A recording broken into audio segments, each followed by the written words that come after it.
Deus seja louvado em nossa vida, amém? Amém? Que bênção podermos cultuar, poder adorar, poder engrandecer ao nosso Senhor e Salvador Jesus Cristo. Seja forte e... De novo. Seja forte e... Tem que ser corajoso também, amém, irmãos? Seja forte e mãos à obra. E chegamos no momento da palavra do nosso Deus. Louvamos ao Senhor. Podemos aqui estar entronizando Ele, buscando a sua face através dos louvores, da nossa adoração. E esse é o momento que eu quero convidar você a preparar o seu coração para ouvir a palavra do Senhor. Aquilo que Ele quer dizer para você nessa manhã. E nós vamos estar, nesse momento, convidando o irmão Daniel, que está conosco. Daniel Spala, né? Não é isso? Um pouquinho diferente, né? Porque o Rumenique não é tão diferente, né? Daniel está conosco aqui, ali da PIB de Madalena. Já queremos deixar aqui que leve o nosso abraço para aquela amada igreja, né? Uma igreja que nós temos estado juntos, né? Retiro, caminhando junto, tantas coisas, né?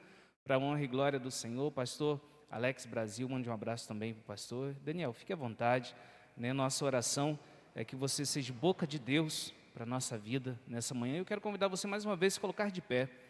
Nós vamos estar orando pela vida desse servo do Senhor, né? Desde o momento que eu entrei em contato com Daniel, ele já se colocou à disposição para estar aqui, né? E a única coisa que ele falou foi assim: pastor, só vou falar com o meu pastor, né? E assim que eu tiver uma resposta, tiver tudo ok, porque também tem as programações lá, não é isso? E aí, depois estava tudo ok, ele aceitou estar aqui com a gente. Isso é motivo de grande alegria, poder estar com o irmão aqui nessa manhã, para trazer a palavra do Senhor ao nosso coração. Vamos orar? Erga as mãos aqui para frente. Vamos orar pela vida do Daniel. Pai, nós queremos render graças ao Senhor. Obrigado a Deus por esse congresso tão abençoado, ó Pai. Por esse mês da juventude, ó Deus, nós queremos agradecer ao Senhor.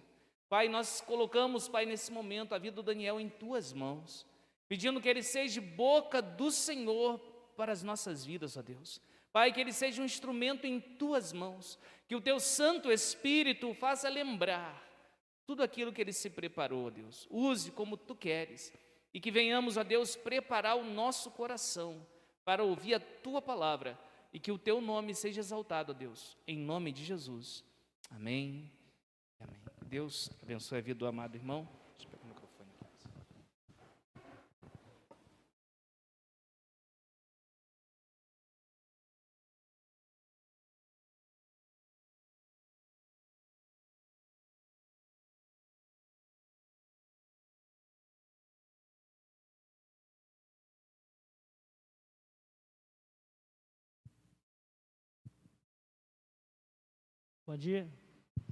Bom dia, irmãos. Tirar assim, agora já pode. Abafa o som. Bom dia, irmãos, novamente. Prazer estar aqui com os irmãos. Trago também, pastor, aí, vou levar os abraços para o pastor Alex. Trago os dele também aí, que ele enviou os irmãos, né? Um prazer estar aqui, com certeza. Os irmãos estão falando da palavra de Deus. Está aí revendo alguns irmãos, né, que muito tempo que a gente não revia. Alguns a gente ainda revê. Vinícius esteve lá esses dias também, Gersinho. Julie está aí também com a gente. Tem uma galera aí que a gente tem visto. E por ser meio jovem também, né? Então, várias programações. A gente está com um congresso nosso lá também, como o pastor Minique falou. Mas é um prazer mesmo estar revendo o restante dos irmãos, que a gente não via desde retiro já, mais de um ano. Alguns rostinhos novos também. Fico feliz em ver, né? Assim como o Vinícius falou lá, ele está vendo alguns rostos lá novos, e aqui também a gente pode estar vendo.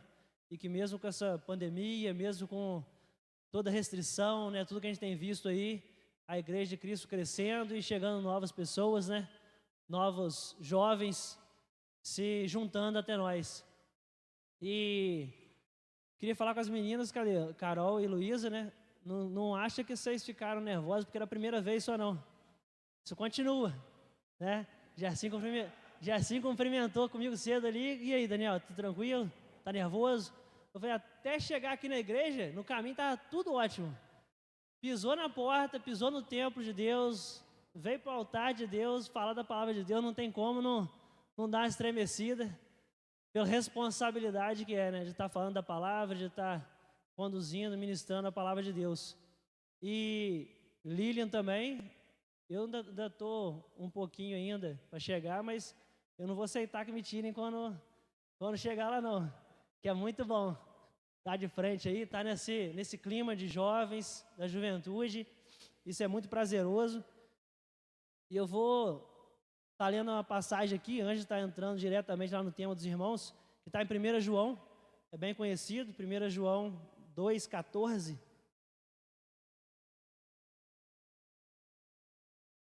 1 João 2,14.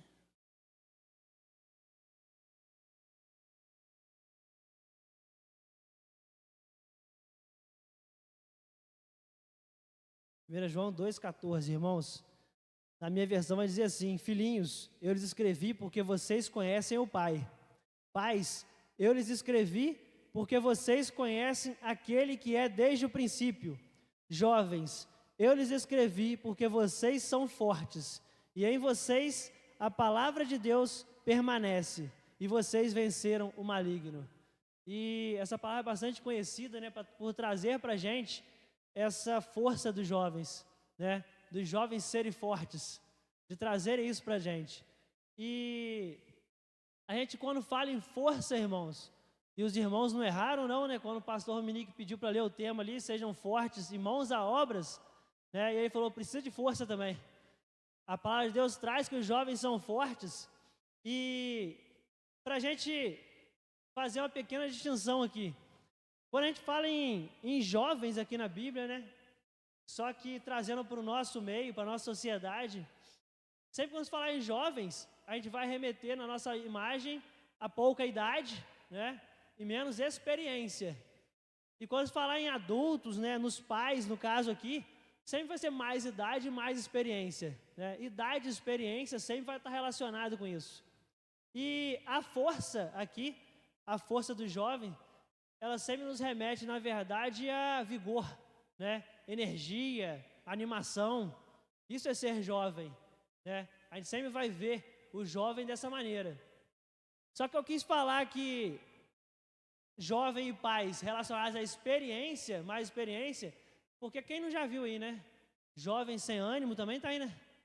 O jovem que devia ter ânimo, devia ter animação, mas não tem. E quantos adultos, quantos mais idosos aí, e com animação, com vigor, com energia, querendo permanecer, né, no grupo jovem, já com mais e mais idades. Gersim brincou lá na ministração com a gente lá, que ele fala que jovem é até 99 anos. Eu vou querer estender um pouquinho até 120. Que a gente pode viver até 120? Jovem é estado de espírito, irmãos. É aquele espírito que tem energia, que tem vigor, que tem animação. Enquanto você tiver isso na sua vida, a gente é jovem, espiritualmente jovem. Porque a força humana, né, que é a força dos nossos próprios braços, a gente pode perder, tanto com o passar do tempo, da idade, como circunstâncias da vida também. Só que quando a gente falar em força aqui, e a força de nós cristãos, ela tem que vir de Deus. Tem que ser a força que vem de Deus. A força que nos alimenta, que nos sustenta, que vai nos animar, que vai dar esse vigor para a gente seguir na vida, independente das circunstâncias que tiverem à nossa volta. Independente das circunstâncias que tiverem no nosso dia a dia acontecendo. E assim como a nossa força deve vir de Deus, a gente crê que a nossa maturidade, por isso que eu quis deixar claro lá a experiência, né? O adulto sempre vai ter mais experiência que o mais jovem, só que a profundidade, irmãos, da nossa maturidade, isso aí está relacionado diretamente, aliás, a nossa maturidade, ela está relacionada diretamente à profundidade que nós nos relacionamos com Deus. Então, assim como a gente pode ver um adulto com seu espírito jovem, cheio de energia, cheio de força, cheio de vigor, a gente pode sim e deve encontrar jovens com maturidade cristã, maturidade em Deus, por conta do seu aprofundamento, por conta da sua profundidade no seu relacionamento com Deus, a sua vida de oração, a sua vida de entrega ali com Deus, seu relacionamento diário, como Juliana trouxe aqui, e trouxe as pessoas à frente, né, que contribuíram aí durante esse mês, com o seu relacionamento, na intimidade ali com Deus, no seu dia a dia, seja oração, seja estudo bíblico, leitura, né, jejum, todas aquelas práticas, aquelas disciplinas que a gente pratica e que nos aproximam de Deus. Isso, quanto mais profundo, mais relacionamento íntimo com Deus nós vamos ter e mais maturidade espiritual. Então, o mês é jovem, né? O congresso é jovem, mas a palavra é para todos. E é justamente essa força, quando a gente fala que vem de Deus, é justamente essa força que vai nos nivelar e vai nos igualar como cristãos. Porque se todos nós se comprometermos com um relacionamento profundo com Deus, todos nós vamos ter essa força que vem dele. E todos nós vamos estar igualmente fortalecidos em Deus, independente da idade, independente da experiência de vida. Em Deus nós temos a nossa força igualada para poder enfrentar as dificuldades do dia a dia, seja qual for ela, Deus vai estar nos fortalecendo, nos sustentando. E indo aqui para 1 Crônicas, irmãos, que é o tema proposto aí para os irmãos que estão trabalhando aí durante todo esse mês, tenho certeza que já falaram bastante disso. Nós vamos só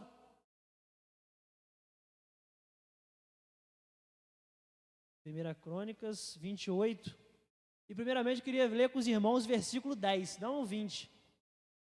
Versículo 10 na minha versão vai dizer assim: veja que o Senhor o escolheu para construir um templo que sirva de santuário, seja forte e mãos à obra. Então o versículo 10, irmãos, vai estar trazendo para a gente duas situações para a gente analisar. Primeiro, sendo falado aqui que o Senhor o escolheu. E depois dizendo que seja forte e mãos à obra. Quero que os irmãos fiquem com isso na cabeça. E depois, no versículo 20, que os irmãos propuseram como tema, que vai estar dizendo: e acrescentou, seja forte e corajoso, mãos ao trabalho. Não tenha medo nem desanime, pois Deus, o Senhor, o meu Deus, está com você. Ele não o deixará, nem o abandonará, até que se termine toda a construção do templo do Senhor. Amém, irmãos? E nesse momento, trazendo um comparativo aqui do versículo 10 com o 20, irmãos. Assim como lá no primeiro, no 10, eu disse que o Senhor, né, foi falado ali que o Senhor o escolheu. E no versículo 20, ele complementa que, além do Senhor ter o escolhido, no versículo 10, o Senhor disse que Ele estaria com você a todo momento. Ele não te deixará e não te abandonará até que a obra se termine. Então, Deus escolheu cada um de nós, como no versículo 10, mas Ele não te deixará em momento nenhum. Deus não te escolheu e vai lá, sozinho, te abandonou no caminho, te abandonou para que você seja feita a obra sozinho na sua vida e você faça a obra na vida de outras pessoas sozinho. Deus o escolheu, mas Deus disse que estaria com você, lado a lado, na sua caminhada, no seu dia a dia, em todos os momentos, e não te abandonaria e não te deixaria. E assim como no versículo 10 também, ele disse, seja forte e mãos à obra. No versículo 20 ele complementou, seja forte e corajoso, mãos à obra, ou mãos ao trabalho, como algumas versões trazem. Isso aqui não é à toa, irmãos. Isso não foi colocado aqui na palavra de Deus à toa, né? Sermos fortes nos dá sustentação, né? Nos dá firmeza, nos dá alicerce, assim como o louvor foi tocado aqui, e tocou até um louvor aqui, né, Vinícius? Do último não, mas de um tema de retiro nosso. Cadê, Vinícius? Não estou vendo Vinícius mais. Foi tocado um louvor aqui, tema de, quem lembra aí, né? Sermos um. Foi tocado aqui, foi tema de um retiro nosso, que foi uma das últimas vezes também que eu vi os irmãos, como eu falei. E, irmãos, temos essa força, né? Que nos dá sustentação, nos direciona ao inabalável em Cristo. A gente se alicerçar nas rochas de Cristo para nos tornar inabalável e é o que nos sustenta. Isso é sermos fortes. E se a gente comparar aqui a força, comparar com um motor, né, para ilustrar aqui com os irmãos. Um motor, se a gente olhar simplesmente o motor é forte. O motor tem força. Só que o motor, ele não funciona sozinho. Ele é forte, mas ele não funciona sozinho. E aí a gente vai trazer aquilo que nossa irmã Juliana ministrou aqui, abrindo o culto perfeitamente, trazendo para a mensagem, como é que Deus prepara tudo, né? Perfeitamente. Que a gente imaginar que o motor ele precisa do combustível. O motor ele precisa da gasolina, o diesel, seja qual combustível for. E, irmãos, esse combustível, assim como a nossa força, ela vem de Deus, é Deus na nossa vida, para que alimente esse motor, só tendo Jesus como alimento, e como nesse caso aqui, não como alimento, mas como combustível. Temos nossa força que vem de Deus para sustentar esse motor que é forte, mas nós precisamos, na nossa caminhada, ter Jesus em nossa vida como um combustível diário. E esse combustível, irmãos, é justamente para, assim como a força ela nos sustenta, ela nos dá firmeza, ela nos alicerça, para que das circunstâncias a gente tenha força para enfrentar e vencer, é o combustível que vai nos tirar do lugar. É o combustível que vai fazer com que a gente se mova, que a gente saia da nossa zona de conforto, que a gente saia do nosso banco, das nossas casas, do nosso sofá, para que a gente possa viver e transmitir a palavra de Deus para a vida das pessoas. Creio que os irmãos vão concordar que podemos ser fortes sentados no sofá da nossa casa. A gente pode estar sentado no sofá e se sentindo forte. Estamos fortes, temos energia, temos disposição, estamos fortes sentados no sofá, estamos fortes sentados num banco, na cadeira, no culto, assistindo a um culto. Mas, irmãos, nós precisamos desse combustível que é Cristo em nossas vidas, para nos tirar dessa zona de conforto e nos levar a conduzir, a fazer, colocar a mão na obra, colocar as mãos à obra, ao trabalho. Sem essa gasolina, sem esse combustível em nossas vidas, nós vamos ser fortes, mas o trabalho não vai acontecer. Precisamos desse impulso, nos impulsionar para que o trabalho aconteça realmente. E eu queria estar comparando com os irmãos um outro texto. Sempre que a gente fala de seja forte e corajoso, não mãos à obra, a gente lembra do texto de Josué, né? 1 Josué, lá no versículo 1 mesmo. Josué, versículo 1.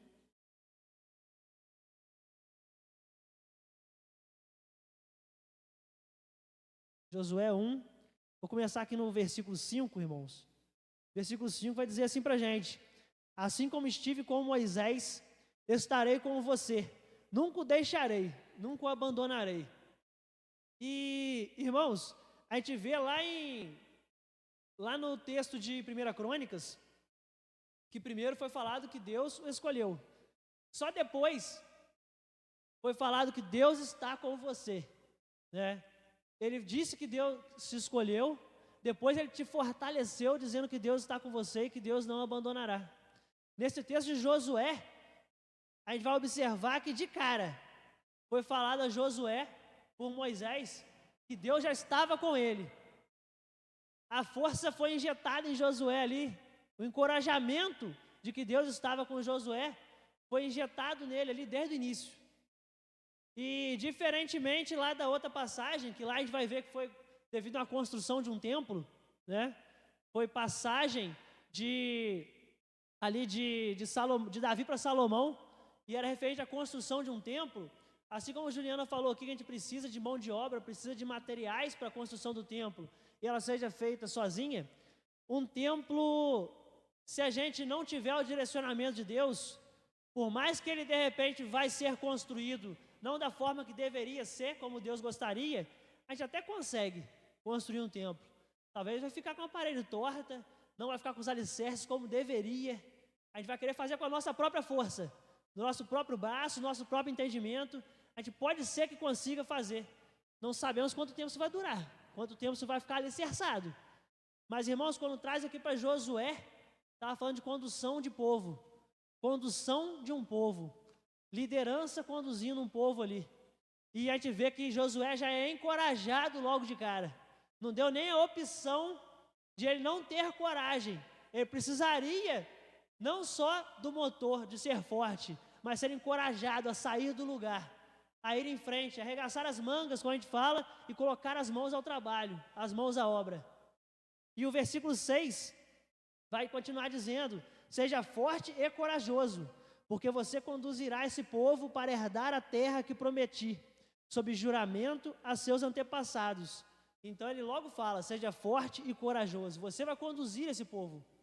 Ele já diz o que vai ser feito ali naquela condução. E o versículo 7, irmãos: somente seja forte e muito corajoso. Olha só como ele vai encorajando a Josué, mais e mais, alimentando esse combustível em Josué, para que eles, além de se fortalecer, ele se encorajar com aquela missão, com aquele compromisso que ele teria ali com aquele povo. E ainda no versículo 7, ele vai continuar dizendo: tenha cuidado de obedecer a toda a lei que o meu servo Moisés lhe ordenou. Não se desvie dela, nem para a direita, nem para a esquerda, para que você seja bem sucedido por onde quer que achar. Então, irmãos, assim como eu falei que, de repente, algumas circunstâncias da nossa vida, a gente vai querer fazer a obra, e na casa da construção com a nossa própria força, com o nosso próprio entendimento, e talvez a gente vai até conseguir ver algum resultado. Aqui a gente tem um alerta, né, para Josué. Um alerta que vai falar: você tenha cuidado, obedeça a lei, não infrinja a lei, obedeça tudo que o meu servo Moisés te ensinou, tudo aquilo que você tem aprendido, e só assim você vai ser bem sucedido nas coisas que você foi ordenado. Então Deus escolheu, Deus ordenou algo ser feito, Deus nos encoraja dizendo que Ele vai estar com a gente todo o tempo, todo o caminho, mas Ele deixa o alerta também, para que a gente não se desvie, para que a gente faça debaixo daquilo que foi ordenado por Ele, para que a gente obedeça a lei, para que a gente seja coerente com as nossas coisas da nossa vida, com aquilo que a gente tem aprendido, com aquilo que tem ensinado, e que só assim a gente vai ser bem sucedido nas coisas que Deus nos ordenou. Então, assim como eu falei, o templo pode ser construído, e eu falei, vai acontecer alguma coisa, se não for direção de Deus, se não for Deus agindo, não for Deus ali abençoando e instruindo em cada passo, algo vai acontecer pelo caminho. As dificuldades vão ser bem maiores. A gente costuma falar que não é porque a gente é cristão, que a gente acredita, que a gente crê em Deus, que Deus nos fortalece, que a gente não vai ter dificuldades. Só que a gente vai vencer as dificuldades de maneira muito mais fácil, de maneira muito mais em paz, de maneira com a certeza que a gente sabe, crê que Deus está com a gente ali naquela dificuldade e vai ser superada. Então, quando traz aqui, irmãos, e no versículo 9, vai concluir dizendo o seguinte: não fui eu que lhe ordenei, seja forte e corajoso, não se apavore, não desanime, pois o Senhor, o seu Deus, estará com você por onde você andar. Ele reforça que Deus vai estar a todo momento. E ele diz que foi Deus que ordenou. Primeiro ele diz que Deus escolheu, mas ele agora diz que Deus o ordenou. Deus ordenou que você vá, Deus está nos ordenando, Deus nos chama para estar aqui, Deus nos chama para ter uma vida, nos coloca no mundo, e nós temos uma missão, nós temos um compromisso com Deus, nós temos o nosso chamado, nós temos coisas a serem colocadas em prática, coisas a serem feitas na nossa vida. E Deus nos chama e nos ordena a que seja feito com a sua instrução, com a sua direção. E, irmãos, ele diz: não se apavore nem desanime. Por mais que as circunstâncias possam vir, não é para a gente se apavorar, não é para a gente desanimar em hipótese alguma. Nós temos que estar alicerçados, sendo fortes na palavra de Deus, justamente para quando essas circunstâncias virem no nosso dia a dia, a gente esteja fortalecido o suficiente para que a gente não apavore, para que a gente não desanime. Pois as circunstâncias vão sim aparecer querendo nos desanimar, querendo nos enfraquecer, mas Deus tem algo muito maior do que isso. Deus tem algo muito maior nas nossas vidas.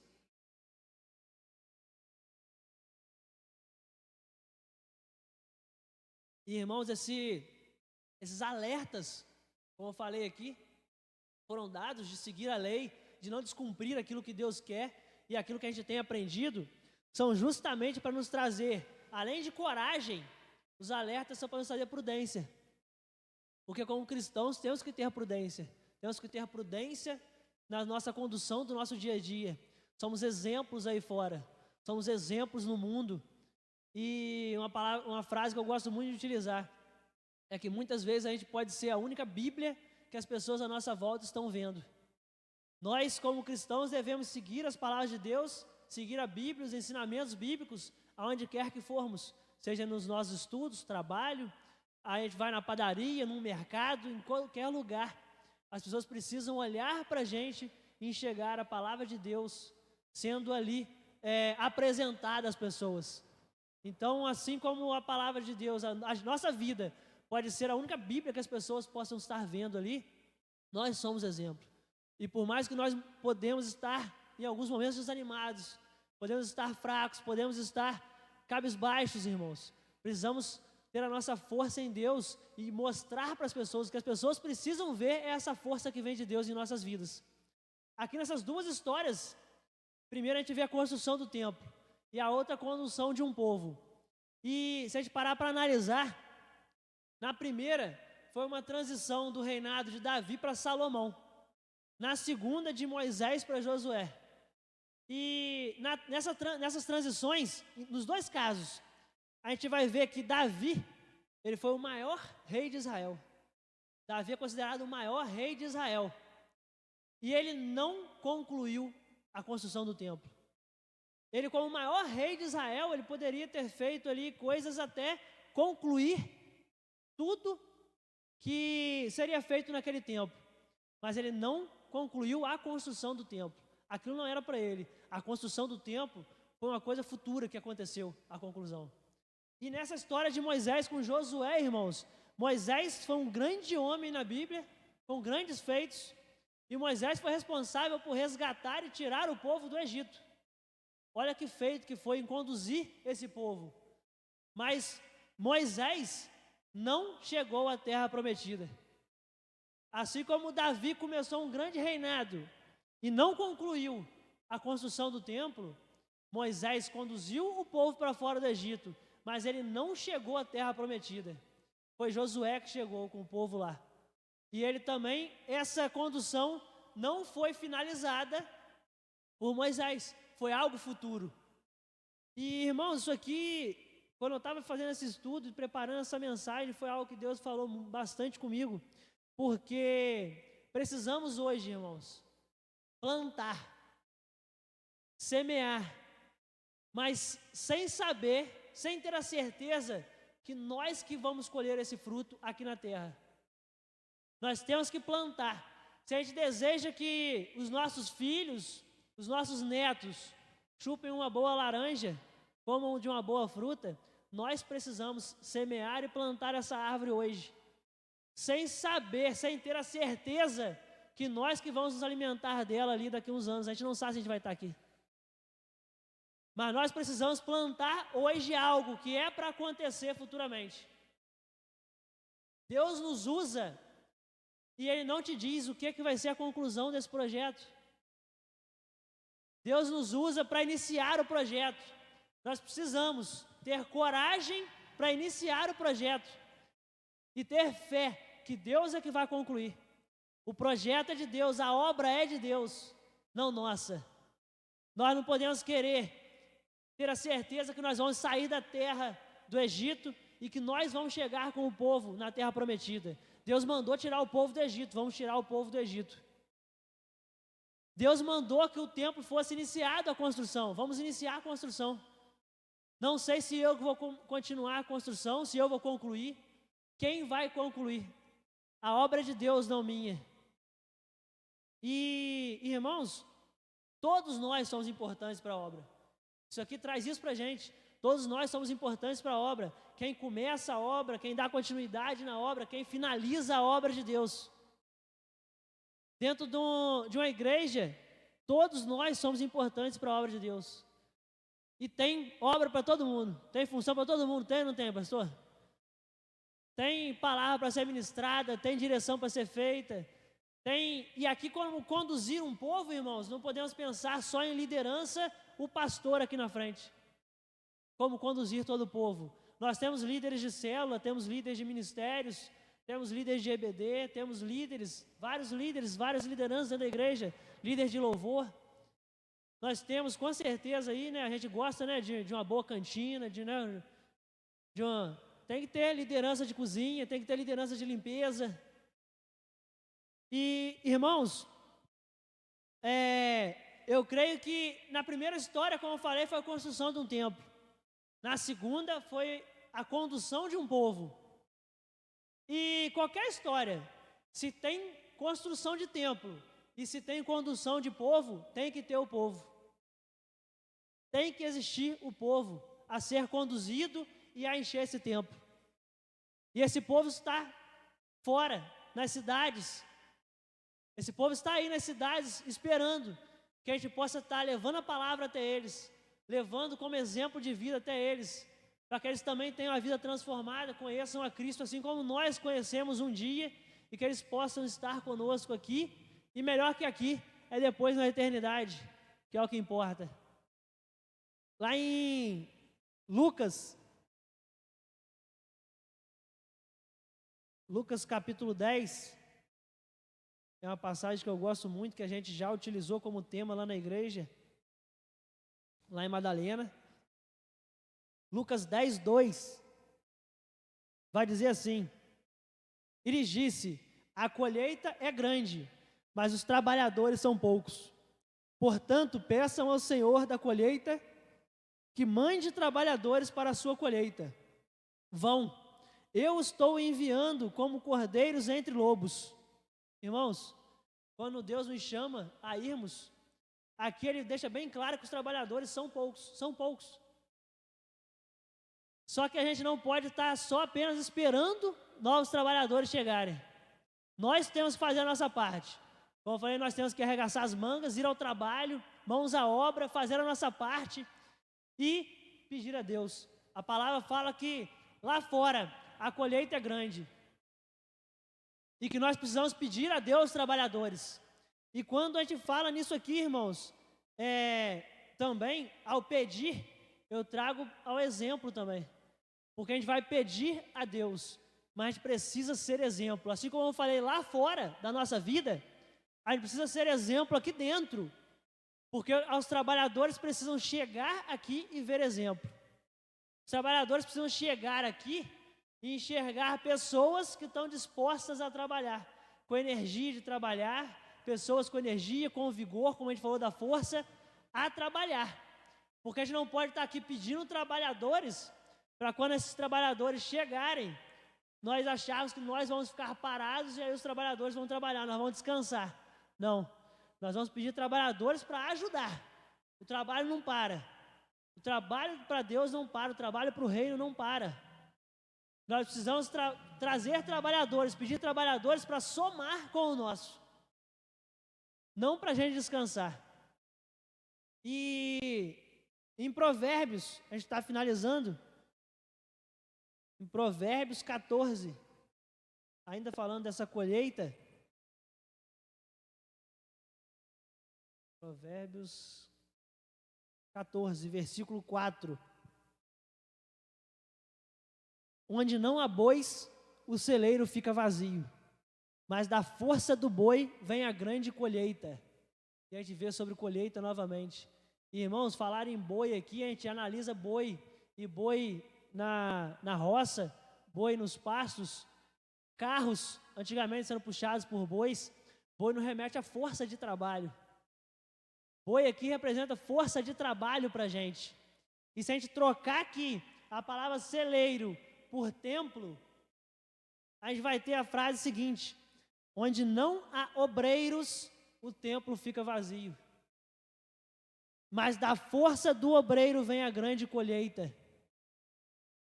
Irmãos, precisamos de obreiros, precisamos fazer a obra, arregaçar as mangas, colocar as mãos ao trabalho, as mãos à obra. A colheita lá fora é grande. Deus diz que a colheita é grande. e que precisa de nós, trabalhadores, obreiros, para estar lá, resgatando essas vidas, resgatando almas e trazendo para cá, para o templo dele, para somar forças com a gente, e eles conhecerem esse Deus maravilhoso que nós conhecemos um dia, que transformou nossas vidas, que nos fortalece, nos encoraja diariamente. E essas pessoas também estão precisando lá de força, de encorajamento para seguir em frente. A gente passa aí por uma situação no mundo caótica cada vez mais. Crises em todas as áreas, né? Saúde, política, financeira, geral. A gente vê isso. E nós, como cristãos, a gente não pode esperar o contrário também, porque a palavra diz que no fim dos tempos vai ser caótico. A gente não pode querer esperar melhoria do mundo. Nós temos que levar a melhoria de Cristo para essas vidas. A melhoria que nós conhecemos e é a única que salva. Onde não há obreiros, o templo fica vazio. E quando fala de templo aqui, irmãos, primeiro nós precisamos nos alimentar, encher o nosso templo do Espírito Santo, encher o nosso templo de Cristo, para que a gente possa sair, fazer a boa obra e encher outras pessoas aqui nesse templo físico aqui de Deus aqui, e para que essas outras pessoas também possam encher o seu templo de Cristo, como nós enchemos, como eu falei. E essa mensagem, irmãos, eu finalizo aqui, espero que tenha Deus falado aos corações dos irmãos. Eu queria estar orando nesse momento para encerrar. Senhor Deus, Pai querido, Pai amado, te agradecemos, Pai, mais uma vez aqui por estarmos em Tua presença, Pai, em Tua casa, em Teu templo, Pai, para louvar, Te adorar, Te bendizer, Pai. Pai, te agradeço por essa oportunidade, Pai, pela essa oportunidade de estar aqui, Pai, com os amados irmãos, Pai, da primeira igreja de Trajano, Pai, que me convidaram, Pai, para estar aqui como um instrumento Teu, Pai. Que eu possa continuar, Pai, sendo usado por Ti, Pai, da maneira que lhe agrada, meu Deus. Que essa palavra possa ter, Pai, chegado aos nossos corações aqui nesta manhã, Pai. As pessoas que estão em suas casas também, Pai, nos ouvindo, meu Deus. Que essa mensagem, Pai, o Seu Espírito possa ter chegado ao lar de cada um, meu Deus. E que possamos, Pai, através do nosso exemplo, Pai, possamos ser fortes, Pai, possamos ser corajosos, possamos, Pai, arregaçar nossas mangas, Pai, saber que lá fora, Pai, há trabalho. Lá fora, Pai, há um plantio, Pai, a ser feito, Pai, uma colheita a ser feita, Pai. Pessoas estão ansiando lá por Sua palavra, Pai. Pessoas estão ansiando por transformação de vida, Pai. Pessoas estão ansiando por conhecer, Pai, a força e a coragem que nós conhecemos e que sabemos que vem de Ti, Pai. Que nos impulsiona a sermos pessoas melhores a cada dia, Pai. A lutarmos, Pai, por melhorias e por levar a Tua palavra a todos os cantos da terra, Pai. Pai, te peço, Pai, que seja abençoando esta igreja, Pai, que possa continuar, Pai, sendo um exemplo aqui nesta cidade, Pai. Um exemplo, Pai, de condução da Tua palavra e de transformação de vidas, meu Deus. É o que eu oro, Pai, neste momento. Em nome do Seu Filho amado Jesus. Amém. Agradeço, irmãos, a palavra, passar de volta para o pastor. Glória a Deus. Agradeço novamente a oportunidade de estar com os irmãos. Sempre um prazer estar trazendo, ministrando a palavra de Deus. E é isso. Amém. Glória a Deus. Nós louvamos a Deus pela vida do irmão. Pode ficar aqui, Daniel. Nós louvamos ao Senhor pela vida do irmão Daniel, que trouxe a palavra do Senhor aos nossos corações. Quantos foram edificados? Digo amém. Fomos edificados por essa palavra, que venhamos a cada dia mais nos fortalecer no Senhor e mãos à obra, para a honra e glória do nosso Senhor e Salvador Jesus Cristo. Quero convidar o líder da juventude, irmão Vinícius, que vai estar também nesse momento, deixando uma palavra. Amém. Então, graças a Deus, mais uma vez, Daniel, obrigado por ter atendido o nosso convite. Queria convidar Thales, que viesse aqui à frente. Enquanto o Thales chega, queria chamar a Júlia também mais uma vez. Queria agradecer, irmãos, mais uma vez a vocês por estarem conosco aqui. Costela, Alessandro, muito obrigado pela força, o apoio que sempre dá a gente aí mais uma vez. Que Deus... Alessandro, gente, Costela é um apelido íntimo, o pessoal riu aí. Irmão Alessandro, muito obrigado por estar conosco aqui e nos apoiar, nos ajudar sempre. A cada um de vocês que tem se disponibilizado em trabalhar, como Juliana já agradeceu, o pessoal que fez as devocionais, o pessoal que dirigiu o culto, enfim, todos vocês foram muito especiais e importantes nesse mês de agosto. Eu queria pedir, Thales, que entregasse, passasse as mãos de Daniel essa lembrancinha em nome da nossa juventude. Uma salva de palmas aí a Deus e a Daniel. Uma foto bem bonita.